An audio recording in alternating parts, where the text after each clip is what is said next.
This is very important question, at the same time the interesting example also. Here I mentioned two compounds name NH3 and NF3.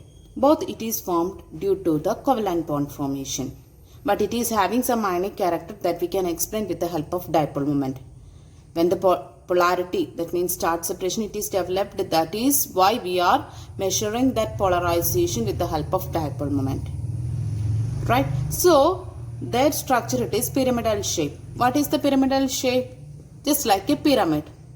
Right? The structure I will draw here now. That structure you will study in the next portion, that is the VSEPR theory. Right? So here the question it is like this. The fluorine, it is more electronegative compared with that of the hydrogen. Here nitrogen is combining with the hydrogen. Here nitrogen is combining with the fluorine. Right? So fluorine is more electronegative than nitrogen. The resultant dipole moment of this NH3 and NF3. NH3 is having more value compared with that of the NF3.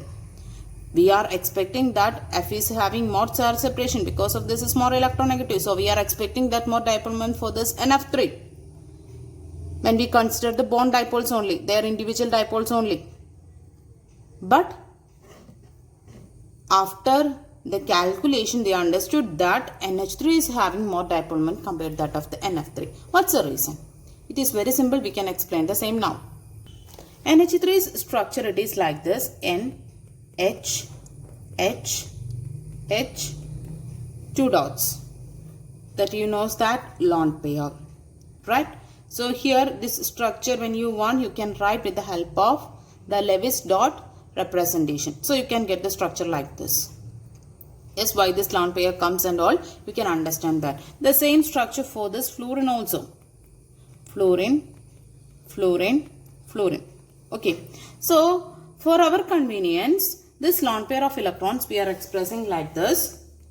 Nitrogen, okay. Sorry, hydrogen. Hydrogen, hydrogen, hydrogen. Thus it is expressing like a lobe. The lone pair of electrons we are expressing like a lobe. Here also the lone pair, it's the fluorine, fluorine, fluorine. The lone pair, it is expressing like a lobe.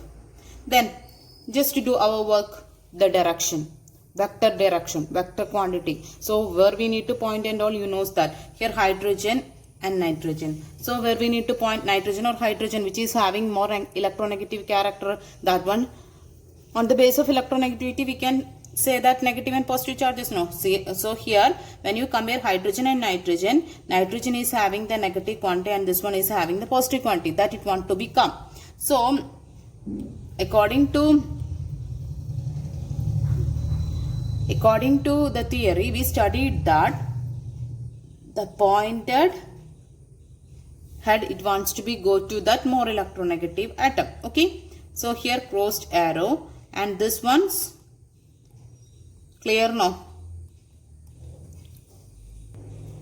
Here I given another color. Nitrogen is having more electronegative, that is why the head is pointing towards this nitrogen. So three bond dipoles we expressed here. The orbital dipoles means the each orbital's dipole we mentioned here. But here lone pair, it's the lone pair's direction we have to be give like this. Okay, lone pair's direction you have to be give like this. So you can now understood what it is happening here now. Now we can do the fluorine's case. Here nitrogen and fluorine, it's there. What is the direction? What is the direction? You can see that fluorine is more electronegative, so pointed at here and like this. Okay. Then lone pair we are expressing like this. Just try to do the vector sum. You know that the dipole moment, it is considered as not only the charge separation of these each bond dipoles, but also the spatial arrangement. The spatial arrangement we did it here.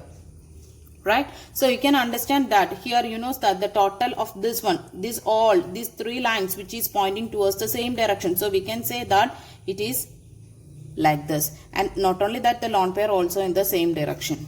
Right? So that's why both of them going in the same direction. So what will happen? There is a resultant dipole moment. It will be the. That's why the value it is NH 4.90 into 10 raised to minus 30 cm.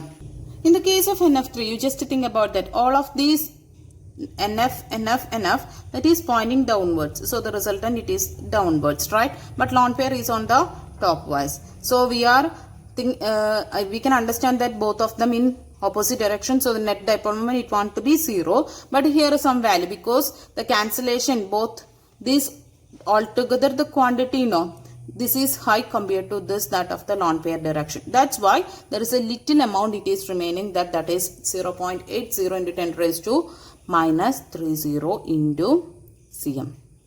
Okay, so because of that mutual cancellation it want to come as a 0, but because of that cancellation effect it is both sides not in an equal way. That's why something it is remaining, right? That's why the resultant dipole moment of NH3 it is more compared to that of the NF3. According to theory, we are expecting that this one it want to become more. Dipole moment is the measure of charge separation now. So here we are expecting that nitrogen and fluorine both are in a more electronegative concept. So we are expecting that more dipole moment for this NF3. But actually due to the concept of the bond dipole, net dipole moment is the sum of the bond dipoles and the spatial arrangement of the molecules. Because of that the resultant dipole moment it is changed. So the value comes like this. Okay.